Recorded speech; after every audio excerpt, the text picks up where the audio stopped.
పోయిన ఆదివారం ఒక 3 రాళ్ళ గురించి మనం మాట్లాడుకున్నాం. అవి మనకెన్నో గొప్ప సంగతులు నేర్పించాయి. ఈ దినాన గూడా మరొక 3 రాళ్ళని నేను మీకు పరిచయం జేస్తాను. ఆ 3 రాళ్ళు గూడా మనకెన్నో గొప్ప సంగతులను నేర్పించడానికి అవి సిద్ధపడి ఉన్నాయి గనుక అందరం గూడా చిన్న ప్రార్థన జేసుకొని దేవుని యొక్క వాక్యంలోనికి వెళ్దాం. చిన్న ప్రార్థన. దయచేసి బైబిల్ గ్రంథంలో నుండి యెహోషువ గ్రంథము 24వ అధ్యాయము 26 నుండి 28 వచనాలు ఒకసారి చదువుతారా? దేవుని ధర్మశాస్త్ర గ్రంథములో ఆ వాక్యములను వ్రాయించి పెద్ద రాతిని తెప్పించి యెహోవా పరిశుద్ధ స్థలములోనున్న సింధూర వృక్షము క్రింద దానిని నిలువబెట్టి జనులందరితో ఇట్లనెను, ఆలోచించుడి, యెహోవా మనతో చెప్పిన మాటలన్నీయు ఈ రాతికి వినబడెను గనుక అది మన మీద సాక్షిగా ఉండెను. మీరు మీ దేవుని విసర్జించిన ఎడల అది మీ మీద సాక్షిగా ఉండెను. అప్పుడు యెహోషువ ప్రజలను తమ స్వాస్థ్యములకు వెళ్ళనంపెను. ఇక్కడ జరుగుతూ ఉన్నటువంటి సందర్భాన్ని నేను తెలియజేస్తాను. చాలా జాగ్రత్తగా గమనించండి. ఇది యెహోషువ చివరి గడియలు. అంటే ఇంకా ఈ ఈ సమయం గనక అయిపోతే ఇంక ఆయన మరణిస్తాడు. యెహోషువ అనేవాడు ఇంకుండడు. తన ఆఖరి స్టేజ్‌లో ఇజ్రాయేలందరిని ఎందుకో పిలిచాడు. ఎందుకనంటే మోషే తర్వాత లక్షల మంది జనసమూహాలను నడిపించేటువంటి బాధ్యత యెహోషువ తీసుకున్నాడు. చాలా సమర్థవంతంగా అయితే మోషే వలె నడిపించాడు గానీ, మోషే ఏ సమస్యలైతే ఎదుర్కొన్నాడో ఇజ్రాయేలు ప్రజల నుండి, అవే సమస్యలు అంటే చాలా దగ్గరగా యెహోషువ గూడా అలాంటివే ఎదుర్కొన్నాడు ఇజ్రాయేలు ప్రజల దగ్గర నుండి. ఏంటవి? అవిధేయత, వారు దేవునిని విసర్జించారు, విగ్రహారాధన వైపుకు మళ్లారు. జీవము కలిగినటువంటి దేవుణ్ణి ఆరాధించాల్సినటువంటి ఇజ్రాయేలు ప్రజలు వారి హృదయాల్లో నుండి అన్య దేవతలను ఆరాధించేటువంటి ఉద్దేశాలలోకి, తలంపులలోకి వెళ్ళిపోవడం మాత్రమే గాక, వాళ్ళు ఇంకెంత దిగజారిపోయారు అనంటే, ఆ లోక సంబంధమైనటువంటి దేవతల యొక్క విగ్రహాలను జేసుకొని వాటిని కలిగున్నారు వాళ్ళ ఇళ్ళల్లో. అవి కలిగుండి ఒకవైపేమో మేము యెహోవాను సేవిస్తూ ఉన్నాం. మేము యెహోవాను ఆరాధిస్తూ ఉన్నాం. ఐగుప్తు నుండి మమ్మల్ని విడిపించిన వాడు యెహోవానే. మా దేవుడు యెహోవానే అని చెబుతూ ఉన్నారు గానీ, వాళ్ళ ఇళ్ళల్లో మాత్రం ఈ విగ్రహ సంబంధమైనటువంటి నమూనాలు ఉండడం, ఆ విగ్రహాలే ఉండడం, ఇంకా చాలా మంది గూడా ఏం జేస్తా ఉన్నారు అనంటే, ఆ విగ్రహ సంబంధమైనటువంటి ఆచారాలను, విగ్రహ సంబంధమైనటువంటి అలవాట్లను వారి జీవితాల్లో కొనసాగిస్తూ ఉన్న విధానాన్ని యెహోషువ చాలా జాగ్రత్తగా పరిశీలించాడు. ఇంకా ఆయన వెళ్ళిపోయేటువంటి సమయం గనుక, ఆయన ఎందుకో ఇజ్రాయేలు ప్రజలందరిని పిలిపిచ్చి వారితో మాట్లాడాలనుకున్నాడు. అందుకే ఇజ్రాయేలు ప్రజలు ఎంతమందైతే ఉన్నారో వారందరిని పిలిపించాడు యెహోషువ. పిలిపించి చివరి మాటలుగా, ఎందుకంటే ఇంకా ఈ మాటల తర్వాత ఇంకా యెహోషువ అనేవాడు ఉండడు. తన బాధ్యతను తను నిర్వర్తించిన వాడే, ఆ పదవికి తాను ముగింపు పలికి ఇంక దేవుని సన్నిధికి వెళ్ళడానికి నిర్ణయించుకొని సిద్ధపడి ఉన్నటువంటి ఆ సమయంలో ఇజ్రాయేల్ అందరిని సమకూర్చి ఆఖరిగా తన మాటలను చెబుతా ఉన్నాడు యెహోషువ. ఏమనంటే ఈ అధ్యాయం ప్రారంభం నుండి మీరు చదివితే మీకు అర్థమవుతుంది. అంటే ఎంత బాధతోటి, ఎంత వేదనతోటి యెహోషువ మాట్లాడతాడనంటే, సృష్టి ఆరంభము మొదలుకొని ఆ దినము వరకు దేవుడు వారి జీవితాల్లో జరిగించిన ప్రతి కార్యమును గూర్చినటువంటి వివరణ వాళ్ళకిస్తాడు యెహోషువ. ఇచ్చి ఏమంటాడంటే, ఇదిగో ఇలాగుంది పరిస్థితి. ప్రభు మనల్ని ఇలా చేశాడు. ఇదిగో వీరిని ఎన్నుకున్నాడు. వీరిని ఆశీర్వదించాడు. వీరి ద్వారా ఎలాంటి కార్యాలు చేశాడు. ఇదిగో మనం బానిసలుగా ఉండేవాళ్ళం. ఎన్నో తెగుళ్ళతోటి ఐగుప్తు యొక్క బానిసత్వము నుండి మనల్ని విడిపించి ఎర్ర సముద్రాన్ని 2 పాయలుగా చీల్చి, పగలు మేఘస్తంభమే, రాత్రి అగ్నిస్తంభమే మనకి కావలుండి, మనకి మాంసాన్నిచ్చి, మనకి మంచినీటినిచ్చి, ఆహారం దొరకని ప్రాంతాల్లో, ప్రదేశాల్లో కూడా పరలోకంలో దేవదూతలు భుజించేటువంటి ఆహారాన్ని మన కొరకు అనుగ్రహించి, మనల్ని పోషించి, మనల్ని నడిపించి, మనల్ని ఎల్లప్పుడూ కూడా అంటిపెట్టుకొని ఉన్నటువంటి దేవుడిని గురించినటువంటి ఆయన కార్యముల గురించి వివరణ మొత్తం కూడా ఇజ్రాయేల్ ప్రజలకు చెబుతా ఉంటే, ఇజ్రాయేల్ అందరూ మరలా ఒక్కసారి తమ వెనక జీవితంలో ప్రభువు చేసిన కార్యములన్నిటిని కూడా తలుచుకొని ఏడుస్తా ఉంటారు. ఏడవాలనేది యెహోషువ యొక్క ప్రాథమిక లక్ష్యం కాదు. వాళ్ళు జరిగిపోయిన సంగతులన్నీ తెలుసుకొని, ప్రభువు వారి జీవితాల్లో జరిగించిన కార్యములన్నిటిని గురించి తెలుసుకొని, ఏదో ఎమోషనల్ అయిపోయి, ఆయన గొప్పతనాన్ని మరొక్కసారి వాళ్ళు తెలుసుకుంటారన్న ఉద్దేశంతో కాదు ఆయన చెప్పింది. నేను వెళ్ళిపోవాల్సిన పరిస్థితి వస్తుంది. మీ ఇళ్లల్లో, మీ చేతుల్లో విగ్రహ సంబంధమైనటువంటి నమూనాలు కనపడుతున్నాయి. విగ్రహాలు కనపడుతున్నాయి. ఈ లోక సంబంధమైనటువంటి ఆచారపు అలవాట్లు కనపడతా ఉన్నాయి. ఇక నేను మీతో ఉండను. కానీ ఇప్పటికైనా గాని ఒక నిబంధన చేసుకోండి.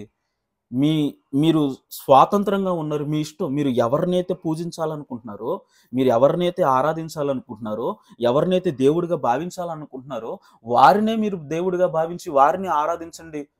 వచ్చే నష్టమేమి లేదు అని చెప్పేసి ఇజ్రాయేల్ ప్రజలందరితో వారి మనసులో ఉన్న సంగతులను తెలుసుకోవడానికి ఇష్టపడ్డాడు యెహోషువ.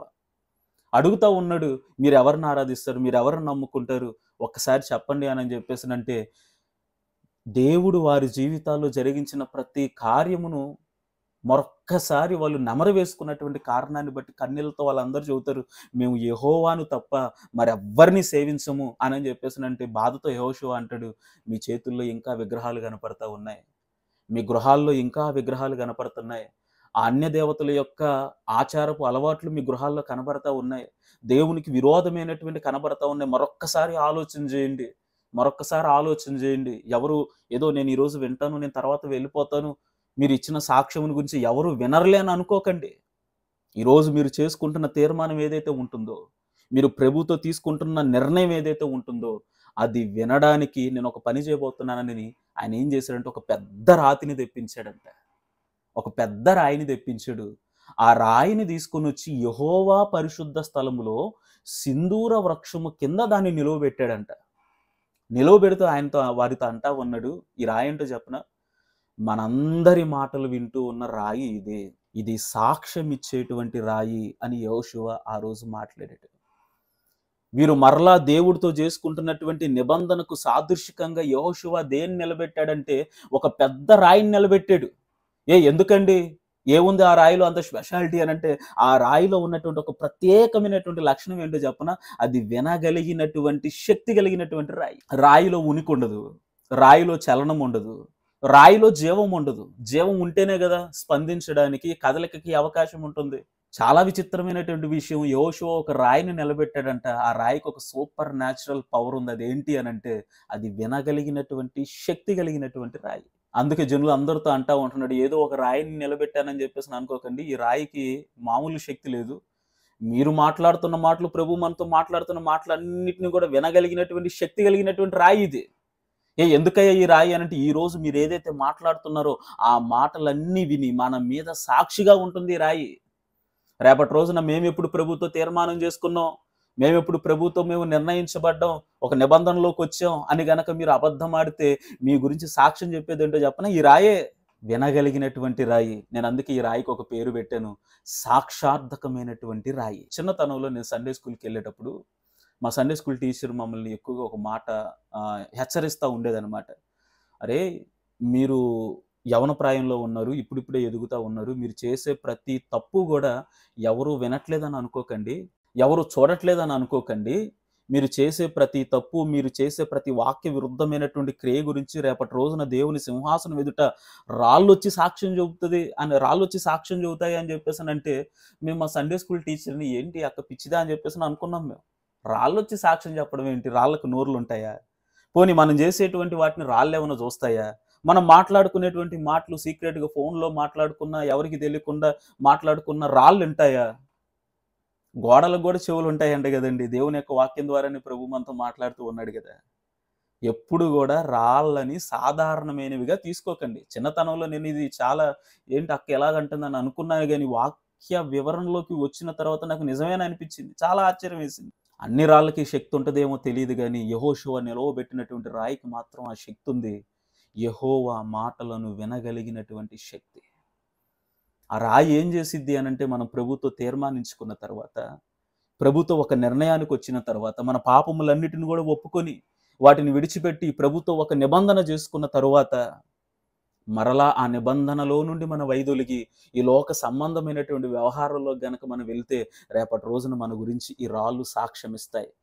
మీరు చేసేటువంటి వాక్య విరుద్ధమైనటువంటి క్రియలు ఏవైతే ఉన్నాయో వాటిని గురించి మనుషులు చూసినా చూడకపోయినా రాళ్ళు చూస్తున్నాయన్న సంగతిని జ్ఞాపకం ఉంచుకోండి. రాళ్ళు చూస్తున్నాయన్న సంగతి జ్ఞాపకం ఉంచుకోండి. ఆ రాళ్ళు వింటున్నాయన్న సంగతి జ్ఞాపకం ఉంచుకోండి. రేపటి రోజున అవి సాక్ష్యం చెబుతాయి వచ్చి. తీర్పు రోజున ఆయన సింహాసనం ఎదుట నిలవబడి ఒక నిందను ఆయన నీ మీద మోపినప్పుడు, ఇదిగో ఒక నింద నీ మీద మోపవలసి ఉన్నది, నీవు అలాంటి వాడివి ఎలాంటి తప్పిదం చేసావని అన్నప్పుడు నువ్వు బుకాయించి, లేదు ప్రభువా నేను ఎప్పుడు చేశాను, నేను చేసినప్పుడు ఎవరున్నారు, ఎవరు చూశారని గనక నువ్వు ఆయనతో వాదనకి దిగితే, ఆయన రాళ్లను పిలిచి ఆ రాళ్లను నిలవబెట్టి నీ గురించి సాక్ష్యం చెప్పించగలిగినటువంటి సమర్థుడు మన దేవుడు అన్న సంగతిని జ్ఞాపకం ఉంచుకొని మనం చేసే ప్రతి పనిని కూడా దేవుడు ఒక కంట కనిపెడుతున్నాడన్న సంగతిని గుర్తుంచుకొని మనం ముందుకెళ్ళవలసిన వారమే ఉన్న మన సంగతిని తెలియజేస్తా ఉన్నాను ప్రియ దేవుని యొక్క జనాంగమా. రాళ్ళు మన మీద సాక్ష్యము చెప్పుటకు సిద్ధపడి ఉన్నాయి.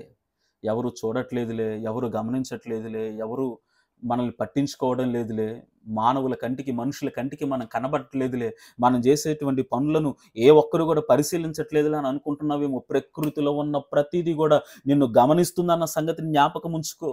ఈ ప్రకృతి సంబంధమైనటువంటి వాటిలో, ఈ సృష్టిలో జీవము లేనివి రాళ్ళైనప్పటికీ కూడా దేవుడు ఆ రాళ్ళకి జీవాన్ని ఇచ్చి నీ మీద సాక్ష్యము చెప్పడానికి నిలుపగలుగుతాడన్న సంగతి నువ్వు జ్ఞాపకం ఉంచుకొని నీ జీవితాన్ని ముందుకు కొనసాగించాలి. ఎందుకు యెహోషువ ఆ రోజు ఆ రాయిని నిలువబెట్టి మాటలు మాట్లాడాడు అని అంటే, ఇజ్రాయేల్ అందరూ కూడా విగ్రహ సంబంధమైనటువంటి ఆలోచనలోకి, అలవాట్లలోకి వాళ్ళు ఉండిపోయారు. అడిగాడు, ఎవరిని మీరు ఆరాధిస్తారు, ఎవరిని మీరు దేవుడిగా కలిగి ఉంటారు, ఈ రోజే డిసైడ్ చేసుకోండి, ఈ రోజే డిసైడ్ చేసుకొని చెప్పండి, మాట్లాడండి అని చెప్పేసి అంటే ఒక్కొక్కరు కన్నీళ్లు పెట్టుకొని మేము యెహోవాను తప్ప మరొక దేవుణ్ణి మేము ఆరాధించాం, మరొక దేవుణ్ణి మేము అంగీకరించాం, మా దేవుడే జీవము కలిగిన దేవుడని సాక్ష్యం ఇచ్చారు. వారు తప్పిదాలు చేసి ఉండుండొచ్చు, రేపటి వారిని గురించి సాక్ష్యం ఇవ్వడానికి రాళ్ళు నిలబడతాయి. ప్రియమైన దేవుని యొక్క జనాంగమా, మనలో కూడా చాలా మంది మీ ఇజ్రాయేలీల యొక్క లక్షణాలు కలిగిన వారంగా ఉన్నాం. మనం ఆరాధిస్తుంది, మనం కొడియాడుతుంది జీవము కలిగినటువంటి దేవుణ్ణి అయినప్పటికీ కూడా జీవము లేని విగ్రహ సంబంధితమైనటువంటి ఆచారాలు, విగ్రహ సంబంధమైనటువంటి అలవాట్లు, విగ్రహ సంబంధమైనటువంటి నమూనాలు మన గృహాల్లో ఉంటూ ఉన్నాయి. ఇప్పటికీ క్రైస్తవుల ఇళ్ల ముందు దిష్టి బొమ్మలు ఉంటున్నాయండి. దాని అర్థం ఏంటి? ఇప్పటికీ క్రైస్తవుల ఇళ్ల ముందు వెంట్రుకలతో చుట్టినటువంటి నిమ్మకాయలు కనపడతా ఉన్నాయి. అమావాస్య వచ్చినప్పుడు, లేకపోతే ఏదేదో కొన్ని ప్రత్యేకమైనటువంటి రోజుల్లో అదేదో ముళ్ళ కంప లాంటిది ఒకటి విరుచుకొని వచ్చి చిన్నపిల్లలు ఉన్న వారి ఇళ్ల ముందు పెడతారు కదా అన్యులు, అలాగున్న క్రైస్తవులు పెడతా ఉన్నారు ఈ దినాన కూడా. వీళ్ళు ప్రతి ఆదివారం మందిరానికి వెళ్తారు, ప్రతి సంఘ కార్యక్రమాల్లో చురుగ్గా పాల్గొంటారు, ప్రభువుని ఆరాధిస్తారు, ప్రార్థిస్తారు, ఇన్ని చేస్తారు. కానీ వారి గృహాల్లో ఏమున్నాయంటే విగ్రహ సంబంధమైనటువంటి నమూనాలు ఉన్నాయి. వారికి భయం లేదు. ఎవరు చూసినా కానీ మాకేం ఇబ్బంది లేదులే, ఈ లోక మర్యాద చొప్పున మేము నడుచుకోవాల్సిందేగా అనేటువంటి భావనలో ముందుకెళ్తా ఉన్నారు చాలామంది. చాలామంది క్రైస్తవుల గృహాల్లో ఈ లోక సంబంధమైన అన్యమత ఆచారపు అలవాట్లు, వ్యవహారాలు కొనసాగుతూ ఉన్నాయండి. రాళ్ళు నీ గురించి సాక్ష్యం చెబుతాయన్న సంగతిని జ్ఞాపకం ఉంచుకో. ఇవన్నీ ప్రభు ఏం పట్టించుకుంటాడులే, ప్రభు ఏం ఇవన్నీ చూసుకుంటాడులే, ఏదో అందరితో కలిసి పోతా ఉన్నాం అనేటువంటి భ్రమలో దయచేసి ఎవరూ ఉండకండి. క్రీస్తును నమ్ముకున్న వారంగా, జీవము కలిగినటువంటి దేవుని వెంబడిస్తున్న వారంగా మన గృహాల్లో కానీ, మన ఆత్మీయ జీవితాల్లో కానీ వాక్య సంబంధమైనటువంటి క్రియలకి, అలవాట్లకి, వ్యవహారాలకి మాత్రమే మనం స్థానం ఇవ్వగలగాలి. అలా కాకుండా ఈ లోక సంబంధమైన అన్యమత ఆచారాలను తీసుకొని వచ్చి మన జీవితాల్లో, మన గృహాల్లో వాటిని మనం కొనసాగిస్తూ ఉన్నాము అని అంటే, ఈ లోకంలో ఉన్నటువంటి రాళ్ళు రేపటి రోజున, తీర్పు రోజున నీ గురించి సాక్ష్యం చెబుతాయి ప్రభుకి. అవి గనక సాక్ష్యం చెప్పాయనంటే ఆటోమేటిక్గా నువ్వు దేవుని రాజ్యాన్ని స్వతంత్రించుకోలేవు. నువ్వు వెళ్ళవలసిన ప్రాంతం బహు ఘోరమైనదిగా ఉంటుందన్న సంగతి నువ్వు గుర్తుంచుకోవాల్సిన వాడివై ఉన్నావు ఈరోజు. ఎవరు చూడట్లేదులని అనుకోకు. ప్రభు రాళ్లతో కూడా నువ్వు మాట్లాడుకుంటున్న మాటలను, నువ్వు చేస్తున్నటువంటి క్రియలను గ్రహించే శక్తిని ఆ రాళ్ళకిచ్చి నీ మీద సాక్షిగా నిలబెట్టగలడన్న సంగతిని గుర్తుంచుకో. అందుకే యెహోషువ వెళ్ళిపోయేటప్పుడు ఆఖరి మాటలు నిజంగా ఈ వాక్యం చదువుతూ ఉన్నప్పుడు, ఈ అధ్యాయాన్ని నేను పరిశీలిస్తూ ఉన్నప్పుడు నిజంగా నాకు బాధ కలిగింది, దుఃఖం కూడా వచ్చింది. ఎంత వేదన పడి ఉంటాడో యెహోషువ, ఎన్ని కార్యాలు చూసుంటారు దేవుని జీవితంలో నుండి, వాళ్ళ దైవికపరమైన జీవితంలో నుండి ఎన్ని కార్యాలు చూసుంటారు. నిజమే, అసలుకి ఇజ్రాయేలు జీవితంలో ప్రభు చేసిన కార్యాలు ఎంత గొప్పవండి. ఈ లోక సంబంధమైనటువంటి అన్యమత అలవాట్లలో వాళ్ళు 400 సంవత్సరాలు బానిసలుగా ఉన్నప్పటికీ కూడా వాటన్నిటిని కూడా త్రోసివేస్తూ ప్రభు ఎన్ని అద్భుతాలు జరిగించాడు వారి కళ్ళెదుట. ఐగుప్తులు ఈ వేటినైతే దేవుళ్ళని, దేవతలని భావిస్తూ ఉన్నారు, వాటికే తీర్పును తీర్చి తెగుళ్ళను రెప్పించి, వాటికన్నా కానీ మన దేవుడు గొప్పవాడు అన్న సంగతిని వారి ఎదుటగాని నిరూపించి, కళ్ళెదుట ఎర్ర సముద్రాన్ని 2 పాయలుగా చీల్చి, పగలు మేఘస్తంభంగా, రాత్రి అగ్నిస్తంభంగా కావలి కాచి, ఆహారాన్ని ఇచ్చి, పోషించి, బండలో నుండి, అది కూడా రాయి నుండే, రాళ్ళలో నుండే మళ్ళీ నీళ్ళనిచ్చి, వారిని అలా పోషించి, ఆదరించి, సహాయం చేసి, కంటికి రెప్పవలె కాపాడితే వారికి ఏమి ఎక్కువైపోయిందో చెప్పనా? ఈ లోకంలో ఉన్నటువంటి అన్యమత ఆచారాలు ఎక్కువైపోయాయి వాళ్ళకి. ఏ పని జరిగించాలనుకున్నా గాని ప్రార్థనాపూర్వకంగా ముందుకెళ్లాల్సినటువంటి వీరు మంచి రోజేదో, చెడు రోజేదో పరిశీలించడం మొదలుపెట్టారు. లోక సంబంధమైనటువంటి, విగ్రహ సంబంధమైనటువంటి అలవాట్లు తెచ్చుకున్నారు వీరి జీవితాల్లోకి. ఈరోజు అమావాస్య అంటారా? ఈరోజు పౌర్ణమి అంటారా? ఏది మంచి రోజు, ఏది చెడు రోజు, ఏదైనా శుభకార్యం జరిగించాలన్నా లేదా క్రైస్తవుల్లో ఈ అలవాటు. ఒక ఇల్లు కడతా ఉన్నాం. ఏం చేయాలి? మనం క్రైస్తవులమే. కానీ వాస్తు ప్రకారం కట్టుకోవాలి. ఇంకొంతమంది అంటా ఉంటారు, ఏవండి వీటి గురించి బైబిల్‌లో కూడా రాయబడిందండి. ఈశాన్యంలో అది ఉండాలి, ఇది ఉండాలని చెప్పేసి బైబిల్ గ్రంథంలో రాయబడలా. దిక్కులను నిర్దేశించినటువంటి దేవుడు ఏ దిక్కు నుండి పిలిచినా గానీ ఆయన పలకగలిగినటువంటి సమర్థుడాయన. ఆ సంగతిని మనం జ్ఞాపకం ఉంచుకోవాలి. ఈ లోక సంబంధమైనటువంటి ఆచారపు అలవాట్లను నువ్వు సమర్థించుకోవడానికి వాక్యాన్ని లింక్ చేయకండి ఎప్పుడు కూడా. దేవుడు వీటిని పాటించమని, వీటిని ఫాలో అవ్వమని ఎప్పుడు కూడా చెప్పలేదు. ఒకవేళ వాటిని పాటిస్తే శిక్షిస్తానని హెచ్చరించాడు కూడా ప్రభు. దినములు చెడ్డవని చెప్పేసి బైబిల్ గ్రంథం సెలవిస్తా ఉంటే ఇంకా మంచి రోజు, చెడ్డ రోజు ఏంటండి? నువ్వు చేయాలనుకున్న మంచి ఏదైతే ఉందో సమయం ఉందో, అసమయం ఉందో చేసేసే. నువ్వు చేయాలనుకుంటున్న చెడైతే ఉందో సమయం ఉందో, అసమయం ఉందో ఏ పరిస్థితులైనా కానీ దాన్ని విడిచిపెట్టేసే.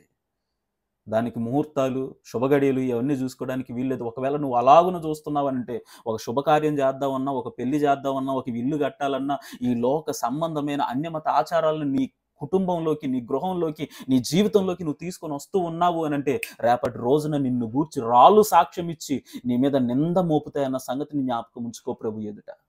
ప్రియ దేవుని యొక్క జనాంగమా, సాధారణంగా తీసుకోకండి రాళ్ళని. నువ్వు చేసే ప్రతి కార్యమును ఈ లోకంలో ఉన్నవారు ఎవ్వరు చూసినా, చూడకపోయినా, ఎవరు విన్నా, వినకపోయినా ఒక రాయి వింటుందన్న సంగతి నువ్వు జ్ఞాపకం ఉంచుకో. ఆ రాయి రేపు నీ మీద సాక్ష్యం చెబుతుంది. కనుక బైబిల్ గ్రంథంలో నుండి ఒక రాయి మనకి కనబడుతుంది, సాక్షార్థకమైనటువంటి రాయి. ఆ రాయిని ఆధారం చేసుకొని యెహోషువ తన కాలాన్ని ముగించాడు. తన బాధ్యత నెరవేర్చి వెళ్ళాడు. ఇక ముందు సాక్ష్యం చెప్పేది ఆ రాయే. కనుక ప్రతి ఒక్క క్రైస్తవుని జీవితానికి కూడా ఈ సాక్షార్థకమైన రాయి మనల్ని అనుసరిస్తూ ఉంటుందన్న సంగతిని మీరు జ్ఞాపకం ఉంచుకోండి. రాళ్ళు ఎలాగ అనుసరిస్తాయండి, రాళ్ళు ఎలాగ వెంబడిస్తాయండి అని చెప్పేసి అంటే, ఇజ్రాయేలు ప్రజలు ఇదిగో అరణ్యంలో సంచరిస్తూ ఉన్నప్పుడు, కానాను ప్రాంతానికి 40 సంవత్సరములు ప్రయాణమే వెళ్తూ ఉన్నప్పుడు ఒక బండ వారిని వెంబడించిందంటే, ఆ బండ క్రీస్తేను నువ్వు నమ్మినప్పుడు, నువ్వు చేస్తూ ఉన్నటువంటి ఈ అన్యమత ఆచారాలను గమనించడానికి, లోక సంబంధమైనటువంటి అలవాట్లను పరిశీలించడానికి, వాటిని వినడానికి ఒక రాయి నిన్నెప్పుడు వెంబడిస్తుందన్న సంగతిని నువ్వు జ్ఞాపకం ఉంచుకో. ఖచ్చితంగా వెంబడిస్తుంది ఒక రాయి నిన్ను. అది నీ కంటికి కనపడకపోవచ్చు, కానీ రేపటి రోజున సింహాసనం ఎదుట నీ గురించి మాత్రం సాక్ష్యం ఇస్తుంది. కనుక నేను చెప్పాలనుకున్న మాట ఒకటి, రాళ్లతో జాగ్రత్త. నీ గురించి సాక్ష్యం చెప్పడానికి ఒక రాయి ఉందన్న సంగతిని జ్ఞాపకం ఉంచుకుని నీ జీవితాల్లో కేవలం వాక్య సంబంధమైనటువంటి క్రియలే జరిగించు. ఈ లోక సంబంధమైన అన్యమత ఆచారాలను, విగ్రహ సంబంధమైనటువంటి వ్యవహారాలను కనుక నువ్వు జరిగిస్తే రేపటి రోజున దేవుని ఎదుట నువ్వు సిగ్గుపడతావు. ఆ స్థితి ఒక రాయి నీ గురించి సాక్ష్యం చెప్పి కలుగు చేస్తుందన్న భయంతో బ్రతుకుదాం. రెండవ రాయిని చూడండి. సమూయేలు మొదటి గ్రంథము 7వ అధ్యాయము 12-13 వచనంలో ఒకసారి చదవండి. అప్పుడు సమూయేలు ఒక రాయి తీసి మిస్పాకును షేనుకును మధ్య దానిని నిలిపి, ఇంతవరకు యెహోవా మనకు సహాయము చేసినని చెప్పి దానికి ఎబెనెజరు అను పేరు పెట్టెను. ఈ వాక్యాన్ని మనం పరిశీలించినప్పుడు మనకు అర్థమవుతూ ఉన్నటువంటి విషయం ఏంటంటే, ఎన్నో రోజుల నుండి ఇజ్రాయేలీలకి, ఫిలిస్తీన్లకి మధ్య యుద్ధాలు జరుగుతూ ఉన్నాయి. ఒకరి మీద ఒకరు యుద్ధాలు చేసుకుంటున్నారు. ఎన్నో రోజులుగా ఈ పరంపర కొనసాగుతూనే ఉందన్నమాట. అయితే ఇజ్రాయిలు ఫిలిస్తీన్ని కొంతవరకు తరిమారు. ఎక్కడ వరకు తరిమారు అని చెప్పేసానంటే, మిస్పా సరిహద్దుల వరకు తరిమారు అనమాట. అప్పుడు ఇజ్రాయిల్ అందరూ కూడా మిస్పాలో ఉండిపోయారు, ఫిలిస్తీన్లు అందరూ కూడా షేనులో ఉండిపోయారు. సమూయేలు ఏం చేశారంటే, ఇక్కడ విచిత్రమైన విషయం, ఇది కూడా సమూయేలుకి చివరి గడియలే. ఇంకా ఈ పని తర్వాత ఇంకా సమూయేలు వెళ్ళిపోవడం తప్ప ఇంక జరిగేది ఇంకేం లేదనమాట. ఇది కూడా సమూయేలుకి చివరి గడియలుగా మనం భావించవచ్చు. అయితే ఇజ్రాయేల్ అందరి మధ్య సమూయేలు ఏం చేశాడంటే, ఆయన ఒక రాయిని తీసుకొని వచ్చాడంట. అంతే కదా, ఒక రాయిని తీసి మిస్పాకు షేనుకు మధ్య దాన్ని నిలిపి, ఎంతవరకు మనకు సహాయము చేసినని చెప్పి దానికి ఎబెనెజరు అని పేరు పెట్టాడంట. రాయికి పేరు పెట్టాడు. ఏంటి ఆ పేరు? ఎబెనెజరు. దాని అర్థం ఇంతవరకు యెహోవా మనకు సహాయము చేసెను. దీని అర్థం ఇదివరకు మీకు చెప్పాను అనుకుంటా. కొత్త వారు ఉన్నారు కాబట్టి మరొకసారి చెబుతాను. మనం స్వతహాగా ఎబినేజరు అనేటువంటి పదానికి ఉన్నటువంటి అర్థం ఏమని భావిస్తాము అనంటే, ఈ రోజు వరకు ప్రభు మాకు సహాయం చేశాడు. ఈ క్షణం వరకు ప్రభు మాకు సహాయం చేశాడు. ఈ గడియ వరకు ప్రభు మనకి సహాయం చేశాడు అని అనుకుంటాం. కానీ ఎబినేజరు అనేటువంటి పదానికి ఉన్నటువంటి అర్థం అది కాల పరిమితిని సూచించేది కాదు. అది ప్రాంత పరిమితిని సూచించేది. దాని అర్థం ఏంటంటే, సమూయేలు మిస్పాకు షేనుకు మధ్య దాన్ని నిలిపి ఇజ్రాయెల్‌తో ఏమన్నాడంటే, ఎక్కడి వరకు అంటే ఇంతవరకు అని అంటే ఇదిగో మిస్పా సరిహద్దుల వరకు, అంటే ఆ రాయి ఎక్కడైతే స్థాపించబడిందో ఆ రాయి వరకు మీరు ఉంటేనే దేవుడు మీకు సహాయం చేస్తాడు. ఫిలిష్తీయుల నుండి మీకు రక్షణ కల్పిస్తాడు. మీరు గనక ఈ రాయిని దాటుకొని, అనగా ఎబినేజరు అనబడినటువంటి ఈ రాయిని గనక దాటుకొని మీరు పక్కకి అనగా షేనులోకి గనక వెళ్తే ప్రభు మిమ్మల్ని రక్షించడు, మీకు సంరక్షకుడుగా ఉండడు, మీరు ఫిలిష్తీయుల చేతికి అప్పగింపబడతారు, మీరే ఇబ్బందులు ఎదుర్కొంటారు చూసుకోండి అనేటువంటి ఒక విషయాన్ని వారికి తెలియజేసి, వారికి దేవుడు ఎక్కడ వరకు సహాయం చేస్తాడో అక్కడి వరకు ఆ మిస్పా దగ్గర ఈయన ఈ ఎబినేజరు అనేటువంటి రాయిని నిలబెట్టాడు. మీ అందరికి చెప్పాను మిస్పా అంటే అర్థం ఏంటి, షేను అంటే అర్థం ఏంటి అని కూడా చెప్పాను. మిస్పా అంటే ఏంటి? కావలి కోట అని అర్థం, రక్షణ కలిగినటువంటి ప్రాంతం అని అర్థం. షేను అని అంటే ఏటవాలు ప్రదేశం లేదా ప్రమాదపు లోయ అని అర్థం సూచించేదిగా ఆ ప్రాంతం ఉంది. ప్రమాదకరపు స్థలంలో ఏటవాలు ప్రదేశంలో ఎవరున్నారు అని అంటే ఫిలిష్తీయులు ఉన్నారు. కావలి కోటలో ఎవరున్నారు అని అంటే ఇజ్రాయేళ్లు ఉన్నారు. వీళ్ళిద్దరికి మధ్యవర్తిగా ఉండి ఇజ్రాయేల్ని కాపాడుతూ ఉన్నది ఎవరు అని అంటే ఎబినేజరు అనబడినటువంటి రాయి. ఈ రాయే సరిహద్దు రాయి అన్న సంగతిని మనం జ్ఞాపకం ఉంచుకోవాలి. ఈ రాయి ఏం చేసిద్ది అని అంటే ఆ హద్దులో ఉన్నటువంటి ఇజ్రాయేల్ అందరినీ రక్షిస్తుంది. దానికి నమూనాగా పెట్టాడు సమూయేలు. అందుకే ఇంతవరకు యెహోవా మనకు సహాయం చేశాడు, మిస్పా వరకు దేవుడు మనకి సహాయం చేశాడని అర్థం. కాల పరిమితిని బట్టి కాదు, ఈ రోజు వరకు, ఈ క్షణం వరకు. అందుకే మనం ఎబినేజరే ఇంతవరకు ఆదుకున్నావే అని పాటలు పాడతాం. తప్పు కాదు, నిజానికి అది కూడా వాస్తవం. ఎందుకంటే ఈ క్షణం వరకు కూడా ప్రభు మనకి సహాయం చేస్తూనే ఉన్నాడు గనక అలాగున ఆరాధించడం కూడా తప్పు కాదు. కానీ దాని ఒరిజినల్ మీనింగ్ ఏంటి అని అంటే, ఈ ప్రాంతము వరకు మాత్రమే, ఈ సరిహద్దు వరకు మాత్రమే దేవుడు మనకి సహాయం చేస్తాడు. దాన్ని దాటుకొని గనక నువ్వు పక్కకెళ్తే ఆయన నీకు ఉత్తరవాది కాదు, ఆయన దగ్గర నుండి ఏ సహాయ సహకారాలు నీకు అందవు. ప్రియమైన దేవుని యొక్క జనాంగమా, దీనిని బట్టి ప్రభు మనతో మాట్లాడుతున్నటువంటి మాట ఏంటో చెప్పనా? ప్రతి ఒక్క క్రైస్తవుని యొక్క జీవితానికి కూడా ఒక సరిహద్దు ఉంటుంది. ఇంకా మీకు అర్థమయ్యే భాషలో చెప్పాలి అని అంటే, ప్రతి ఒక్క క్రైస్తవుని యొక్క జీవితానికి ఒక లిమిట్ ఉంటుంది, ఒక హద్దు అనేది ఉంటుంది. అది మీరి మనం ప్రవర్తించకూడదు. వాక్యం మనకి ఎంత వరకైతే ఆమోదిస్తుందో అంతవరకే మన క్రియలు ఉండాలి. దానిని దాటుకొని వాక్యానికి వ్యతిరేకంగా మనం జీవించడం గనక మొదలు పెట్టామా, మనం షేనులోకి ప్రవేశిస్తున్న వారు మన సంగతిని మనం జ్ఞాపకం ఉంచుకోవాలి. అంటే ప్రమాదకరపు లోయలోకి వెళ్తున్న సంగతిని మనం జ్ఞాపకం ఉంచుకోవాలి. కానీ ప్రభు మనకి ఎక్కడి వరకు సహాయకుడు? మిస్పా వరకే, కావలి కోటలో ఉన్నంత వరకే ప్రభు మనకి సహాయకుడు. అప్పటి వరకు మాత్రమే దేవుడు మన జీవితాల్లో ఎబినేజర్గా పనిచేస్తాడు. ఆయన నిర్ణయించిన సరిహద్దుల్లో ఉన్నంత వరకు మాత్రమే దేవుడు మనకి కొన్ని కొలమానాలు పెడతాడు. ఇదిగో నువ్వు ఇంతవరకే మాట్లాడాలి, ఇదిగో నీ కోపం ఇంతవరకే ఉండాలి, లేకపోతే ఇదిగో నీ ఆలోచనలు ఎంతవరకే ఉండాలి, దీన్ని దాటుకొని నువ్వు వెళ్ళకూడదు, వెళ్తే నువ్వే ఇబ్బందులు ఎదుర్కొంటావని ప్రభు హెచ్చరిస్తున్నప్పటికీ కూడా మనం ఆ మాటలను లక్ష్య పెట్టక మన ఇష్టానుసారంగా, అనగా మన జీవితాల్లో మన సొంత ఇష్టాలకి, సొంత ఉద్దేశాలకి, సొంత తలంపులకి, సొంత నిర్ణయాలకి మనం తావిచ్చి ఆ ఎబినేజరు అనబడిన రాయిని దాటుకొని మనం షేనులోకి వెళ్ళిపోయామా, ఫిలిష్తీయులు అనబడినటువంటి అపవాది సైన్య సమూహాలకి మనం అప్పగింపబడతాం. వాడు మన జీవితాల్ని చిన్నా భిన్నం చేస్తాడన్న సంగతిని గుర్తుంచుకోండి. ఎప్పటి వరకు మనకి కాపుదల, ఎక్కడి వరకు ప్రభు మనకి సంరక్షకుడు, ఎప్పటి వరకు ప్రభు మనకి సహాయం చేస్తాడు, ఎప్పటి వరకు ప్రభు తన కృపను చూపిస్తాడు అని అంటే, ఇదిగో ఎబినేజరు అనబడిన రాయి సరిహద్దుల వరకు మనం ఉన్నప్పుడు మాత్రమే. ఎబినేజరు అనేటువంటి రాయిని దాటుకొని మనం పక్కకెళ్ళామా, శత్రువు చేతికి మనం అప్పగించబడతాం. అసలుకే మన శత్రువు గర్జించు సింహంలో ఎవరిని మృంగుదుమా అని లోకంలో తిరుగుతున్నాడని వాక్యం మనల్ని హెచ్చరిస్తూ ఉంది. మరి వాడి నుండి మనం తప్పించుకోవాలి అని అంటే మనం కావలి కోటలో ఉండాలి. అనగా ఈ ప్రభువు మనకి ఎంతవరకైతే మనకి సరిహద్దును ఏర్పాటు చేశాడు. ఆ సరిహద్దులోనే ఉండాలి. సింపుల్‌గా చెప్పాలంటే ఎవడి హద్దుల్లో వాడు ఉండాలి. ప్రవర్తన విషయంలో, మాట తీరు విషయంలో, చూపుల విషయంలో, తలంపుల విషయంలో, క్రియల విషయంలో, కార్యాల విషయంలో మనం ఏది చేసినా సరే అది వాక్యానుసారమైది ఉండాలి. దేవుడు నిర్ణయించినదై ఉండాలి.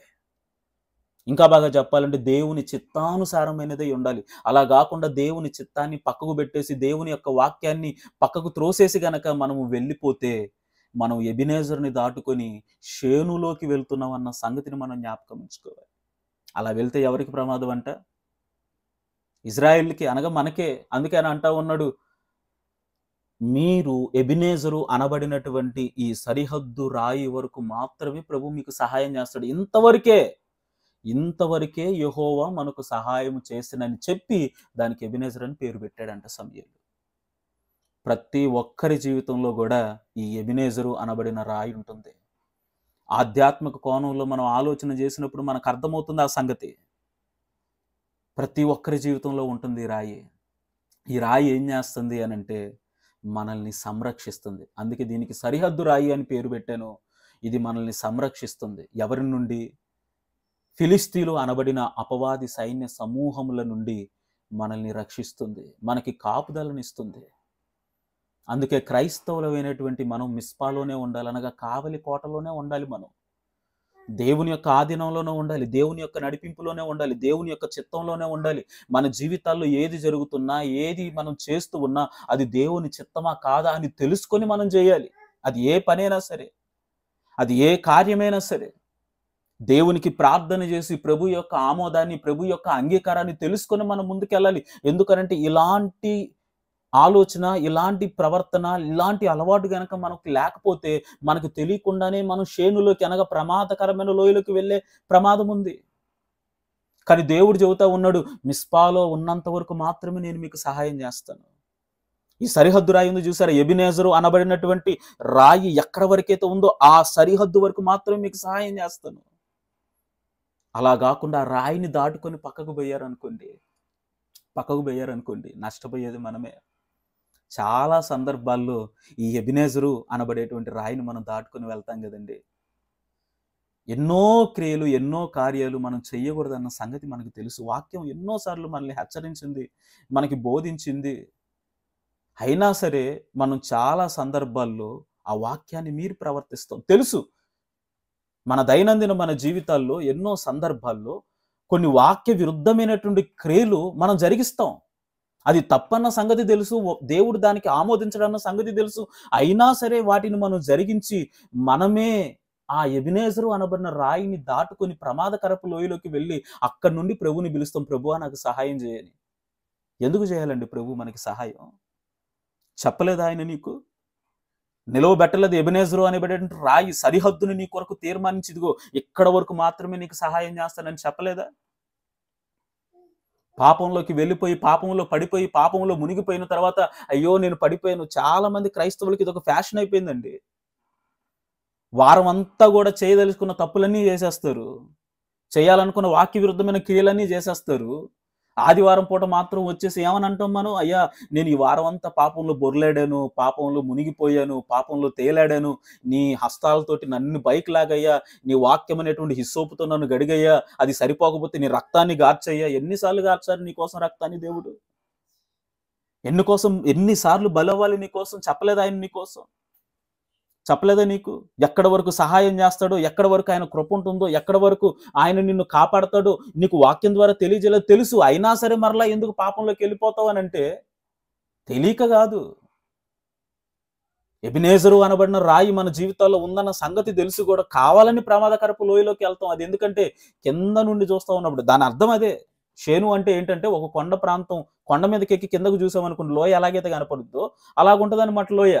ప్రభువు చెప్పాడు అక్కడికి వెళ్తే సమస్యలు ఎదుర్కొంటారు. అయినా సరే మన ఆలోచన ఏంటంటే ఈ వాక్యం ఏముంది, అసలు కింద ఏముందో మనం తెలుసుకోవాలి.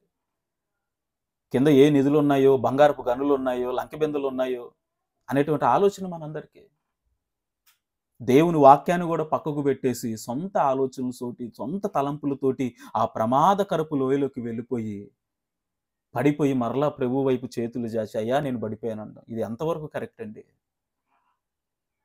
పచ్చిక బయళ్ళకి దేవుడు నిన్ను నడిపించి శాంతికరమైన జలముల యొద్ద నిన్ను స్థిరపరిచి ఇక్కడ ఉండు అని చెప్పేసానంటే, ఆహా నాకు ఈ యొద్దు, నేను కొండ దిగువ ప్రాంతానికి వెళ్ళిపోవాలి. ఎబినేజరును దాటుకొని వెళ్ళేటువంటి తత్వం. ప్రియ దేవుని యొక్క జనాంగమ, ప్రభు మనతో మాట్లాడుతూ ఉన్నాడు.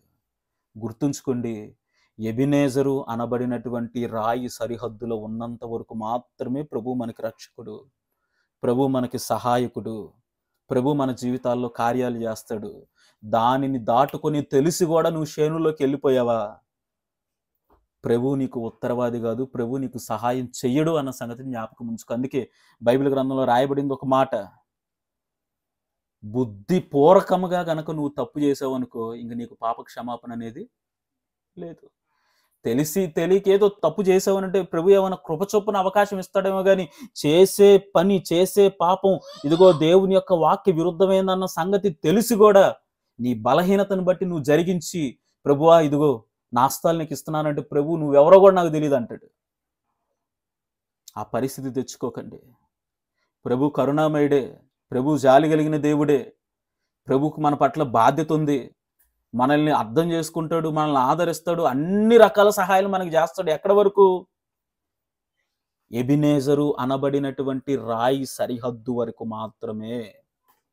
అది దాటుకొని పక్కకి వెళ్ళావు అనుకో, నువ్వు కరుణామయుడన్నా, జాలి కలిగిన దేవుడన్నా, పాటలు పాడినా, ఆరాధించినా సరే, ఆయన ముఖమును చాటివేసి మొహం మీద ఒక మాట అంటాడు, నువ్వెవరో కూడా నాకు తెలియదని. కనుక మన జీవితాల్లో ఏం జరుగుతుంది పరిశీలించుకుందాం. దేవుని యొక్క వాక్యాన్ని నెరవేర్చేటువంటి వ్యక్తులుగా ఉంటున్నావా? దేవుడు నిర్దేశించిన సరిహద్దుల్లోనే మనం బ్రతుకుతూ ఉన్నావా? అలా కాకుండా వాక్య విరుద్ధమైనటువంటి క్రియలన్న సంగతి తెలిసి కూడా మనం పాపంలోకి పరుగులు పెడతా ఉన్నామా? అలాగును నువ్వు పరుగులు పెట్టి వాక్యానికి నువ్వు అవకాశం ఇవ్వక, దేవుని యొక్క చిత్తాన్ని నెరవేర్చక సరిహద్దును దాటావు, నీ శత్రువు చేతిలో నువ్వు సంహరించబడతావు. అపవాది గర్జించు సింహం వల్ల తిరుగుతూ ఉన్నాడు, వాడికి నువ్వు ఎరవుతావు. తర్వాత ప్రభువా అన్నా కానీ ఆయన పలకడు, ఆయన నీకు సమాధానం ఇవ్వడు. వాక్యం ద్వారా ప్రభు మనతో మాట్లాడుతున్నాడు, మనకి సహాయం చెయ్యడు. ఎందుకు అనంటే ఆయన ఎబినేజరు. ఇంతవరకు మాత్రమే ఆయన మనకి సహాయకుడు. అందుకే సమూయేలు ఇజ్రాయిల్తో మాట్లాడుతూ ఉన్నాడు, మీరు ఈ మిస్పాలో ఉన్నంత వరకు మాత్రమే ప్రభు మీకు సహాయం చేస్తాడు, దానిని దాటుకొని షేనులోకి గనక వెళ్తే ప్రభు మీకు సహాయం చేయడు.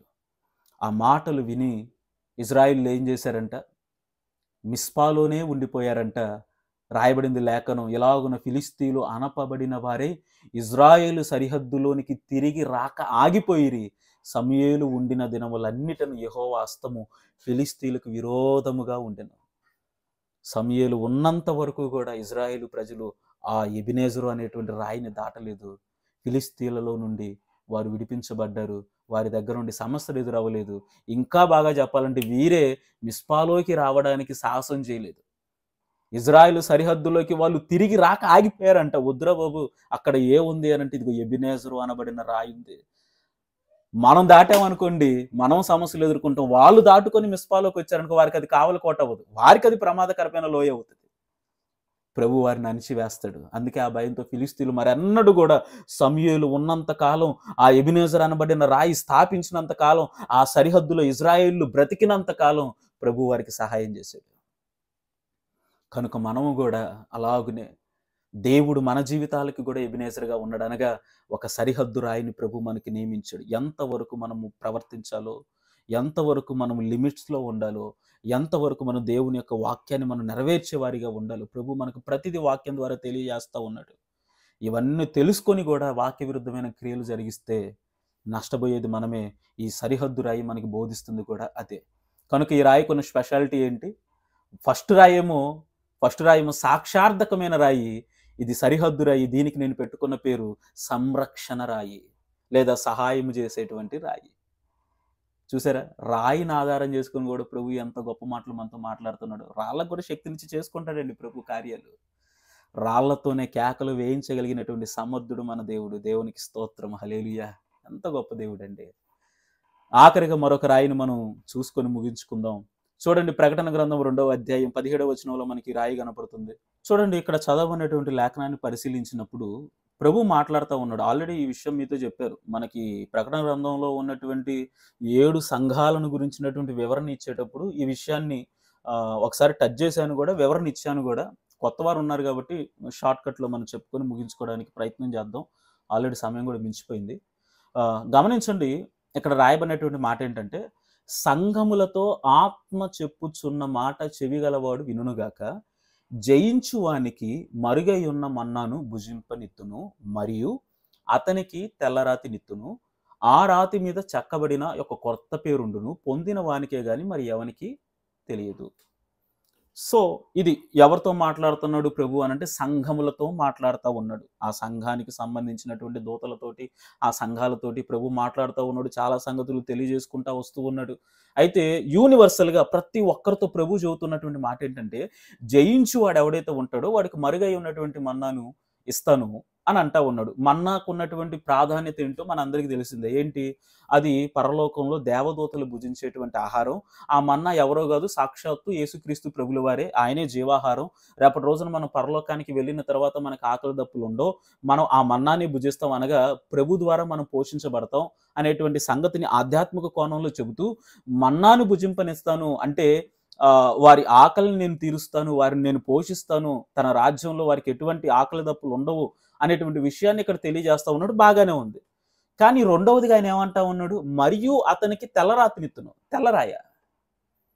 మన్నా అన్నాడు, బాగానే ఉంది. మన్నా అనంటే జీవాహారం కింద, ఆయన కింద మనం సాదృశ్యంగా చూసుకున్నాం. ప్రతి ఒక్కడు జయించేవాడు ఎవడు అనంటే దీని గురించి ఒక ప్రత్యేకమైనటువంటి 2 మెసేజ్‌లు చేశారు మీ అందరికీ.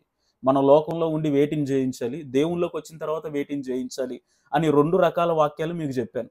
ఈ లోకంలో పాపాన్ని, ధనాపేక్షను, ఇలాగ కొన్ని ఈ లోక సంబంధమైన వాటిని మనం జయించాలి. అలాగనే దేవుళ్ళకి వచ్చిన తర్వాత కూడా ఈ గర్వము, లేకపోతే ఇలాగున్న కొన్ని ఆత్మ సంబంధమైన విషయాల్లో మనం తప్పిపోతున్నవి కొన్ని ఉన్నాయి. వాటిని కూడా మనం జయిస్తే, ఈ జయించిన వారు ఎవరైతే ఉంటారో వారు మరుగై ఉన్నటువంటి మన్నాను భుజిస్తారు, అనగా పరలోకానికి వెళ్ళిపోయి దేవుని ద్వారా పోషించబడతారు అన్న సంగతి మనం తెలుసుకున్నాం. కానీ విచిత్రమైనటువంటి విషయం, ఈ సంఘంతో మాట్లాడితే ఆయన అంటా ఉన్నాడు, మన్నాని ఇస్తాను, దానితో పాటు ఒక తెల్లరాతిని ఇస్తాను అన్నాడు. తెల్లరాయిని ఇవ్వడం ఏంటి? ఏ బంగారాన్నో లేకపోతే ఏ వెండినో ఇస్తాడు అని చెప్పేసానంటే అర్థం ఉంటుంది. రాయి ఇవ్వడం ఏంటండి? చాలా విచిత్రంగా. మళ్ళా అంటా ఉన్నాడు, ఆ రాతి మీద చెక్కబడిన ఒక కొత్త పేరు ఉంటదా? పొందిన వానికే గాని మరి ఎదవనికిని తెలీదు. సో ఇది మన ముందున్నటువంటి కన్ఫ్యూజన్. ఈ రాయి ఏంటి అని చెప్పేసానంటే క్లియర్‌గా చెబుతున్నాను, చాలా జాగ్రత్తగా గమనించండి. ఈ రాయి అంటే ఏది మనం ఏదో అనుకోవడానికి వీల్లేదు. చాలా సింపుల్ ఇది. మనం ఇప్పుడు మన కుటుంబంలో ఎవరో ఒకరిది వివాహం జరుగుతుంది. ఆ వివాహానికి మన బంధువుల్ని ఎవరినైనా ఆహ్వానించాలని అనుకున్నాం. ఆహ్వానించాలని అనుకున్నప్పుడు వారి దగ్గరికి వెళ్ళిపోయి, అయ్యా రేపటి రోజున మా అమ్మాయి పెళ్లి లేకపోతే మా అబ్బాయి పెళ్లి, మీరు వచ్చేయండి అని చెప్పేసి అనం. మనం ఏం చేస్తాం అనంటే గౌరవప్రదంగా మనం వెళ్ళిపోయి వారికి ఒక శుభలేఖ ఇస్తాం, వెడ్డింగ్ కార్డ్ ఇస్తాం. అంతే కదా! శుభలేఖనిచ్చి వెడ్డింగ్ కార్డ్ ఇచ్చి ఇది తీసుకొని రండి అని చెప్పేసి అంటాం. ఇప్పటికి కూడా ఆ కల్చర్ ఉంది. ఏదైనా కానీ ఒక మ్యారేజ్ పెద్ద పెద్ద ఫంక్షన్ హాల్స్‌లో వాటిల్లో గనక జరుగుతుందనుకోండి, అందరూ వెళ్ళిపోయి ఆ మ్యారేజ్‌లో పాల్గొనడానికి వీలుండదు. ఎవరికి వీలుంటది అనంటే వారు ఒక వెడ్డింగ్ కార్డ్ ఏదైతే ఇచ్చారో ఆ వెడ్డింగ్ కార్డ్ పట్టుకొని వెళ్ళిన వారికి మాత్రమే ఆ వివాహంలోకి వెళ్ళడానికి, వివాహ విందులో పాల్గొనడానికి అవకాశం ఉంటది. మీరు కావాలంటే పెద్ద పెద్ద మ్యారేజెస్‌లో, పెద్ద పెద్ద ఫంక్షన్ హౌస్‌లో జరుగుతున్నప్పుడు వెళ్ళడానికి ప్రయత్నం చేయండి. ఒకవేళ అలాగనే వెళ్ళాలని అనుకుంటే ఇప్పుడున్న పరిస్థితుల ప్రకారం ఎవరిని లోపలికి రానివ్వరు. వెడ్డింగ్ కార్డ్ ఉండాలి. వెడ్డింగ్ కార్డు దేనికి నమూనా అని చెప్పేసానంటే అంగీకారానికి, లేకపోతే ఆహ్వానానికి నమూనాగా అది కనబడుతూ ఉంది. ఆహ్వానానికి నమూనాగా అది కనబడుతుంది. అది ఉన్నవారు మాత్రమే ఆ పెండ్లి విందులోకి ఆహ్వానించబడతారు. లేకపోతే ఆహ్వానించబడరు. ఈ రోజుల్లో వెడ్డింగ్ కార్డులు ఉన్నాయి. ఇదివరకైతే ఇంకా ఎలాగుండేది అనంటే ఆ వెడ్డింగ్ కార్డులకి బదులుగా ఏమి ఇచ్చేవాళ్ళు అని చెప్పేసానంటే అప్పుడు వెడ్డింగ్ కార్డులు ఉండవు కదా! పాతకాలంలో ఏం జరిగేది అంటే ఉంగరాలు ఇచ్చేవారు. నీలి ఉంగరం, రెడ్ కలరు, అలాగనే బ్లాక్ కలరు, వైట్ కలర్, ఇలా కొన్ని ఉంటాయి. ఉంగరాలు తొడిగి, పట్టు వస్త్రాలు వారికి పెట్టి, మీరు పెళ్ళికి రండి అంటే ఆహ్వానించే దాంట్లో గౌరవప్రదమైనటువంటి సూచన ఇది. అనేక దేశాల్లో ఇది జరిగేదనమాట. ఎవరినైనా వారి శుభకార్యాలకు ఆహ్వానించాలి అనంటే ఉంగరాలు ఇచ్చేవారు. ఇగ ఆ ఉంగరాన్ని చూపిస్తే ఇదిగో ఆహ్వానించబడిన వారు వీరే అన్న సంగతి ఆ మీటింగ్ లేకపోతే ఆ ఫంక్షన్ చేస్తున్న వారికి అర్థమవుద్ది. సో వీళ్ళు ఆహ్వానించబడిన వారే, బయటోళ్ళు ఎవరు లేరు అనేటువంటి నిర్ధారణలోకి వాళ్ళొస్తారు. ఈ తెల్లరాయి గూడా ఏంటి అనంటే అది మనకి ఒక ఆహ్వాన పత్రిక. ఎక్కడికి ఆహ్వాన పత్రిక అనని చెప్పేసానంటే, దేవుని రాజ్యానికి మనం వెళ్ళడానికి దేవుడు మనకిస్తూ ఉన్నటువంటి ఇన్విటేషనే ఈ తెల్లరాయి. ఇంకా సింపుల్‌గా చెప్పాలి అనని చెప్పేసానంటే, ఎవరైతే ఈ తెల్ల రాయి మీద తమ పేరును లిఖించుకుంటారో, ఏ పేరు? ఈ లోక సంబంధంగా మనం పెట్టుకున్నటువంటి పేర్లు గాదు. పుట్టినప్పుడు మన తల్లిదండ్రులు పెట్టిన పేరు గాదు, లేకపోతే బాప్తిసం తీసుకున్నప్పుడు మన పాస్టర్ గారు పెట్టిన పేరు గాదు. ఈ లోకంలో ఎన్ని పేర్లు పెట్టి నువ్వు పిలిపించబడిన ఎన్ని పేర్లుంటాయండి మనకి. ఇంటికొక పేరుంటది, ఒంటికొక పేరుంటది, నిక్‌నేమ్ అని ఒకటుంటది, ముద్దుగా పిలుచుకునే పేరొకటుంటది. బాగా క్లోజ్‌గా ఉండేవాళ్ళు పిలిచే ఒక పేరుంటది. తిట్టడానికి ఒక పేరుంటది. మన బిహేవియర్‌కి ఒక పేరు. పలు రకాల పేర్లుంటాయి. కాబట్టి ఈ లోక సంబంధమైన పేర్ల గురించి గాదు వివరణ. రేపటి రోజున మనం ఆయన రాజ్యానికి వెళ్ళినప్పుడు దేవుడు మనకు ఒక ఇన్విటేషన్ ఇస్తాడు. ఒక తెల్ల రాయినిస్తాడు. ఆ రాయి మీద మనకు ఒక కొత్త పేరు ఉంటదంట. అది పొందిన వానికే గాని మన ఎవరికీ తెలీదు. ఆ రాయి ఉన్నవాడు మాత్రమే దేవుని యొక్క రాజ్యంలో గొర్రె పిల్ల విందులో వాడు పాల్గొంటాడన్న సంగతిని మనం జ్ఞాపకం ఉంచుకోవాలి. ఇది ప్రవచనమే. యెషయా గ్రంథం 62వ అధ్యాయం 2వ వచనంలో రాయబడింది. జనములు నీ నీతిని కనుగొనును, రాజులందరూ నీ మహిమను చూచెదరు. యెహోవా నియమింపబోవు కొత్త పేరు నీకు పెట్టబడును. ఎప్పుడు? ఈ తెల్లరాయిని మనం తీసుకున్నప్పుడు.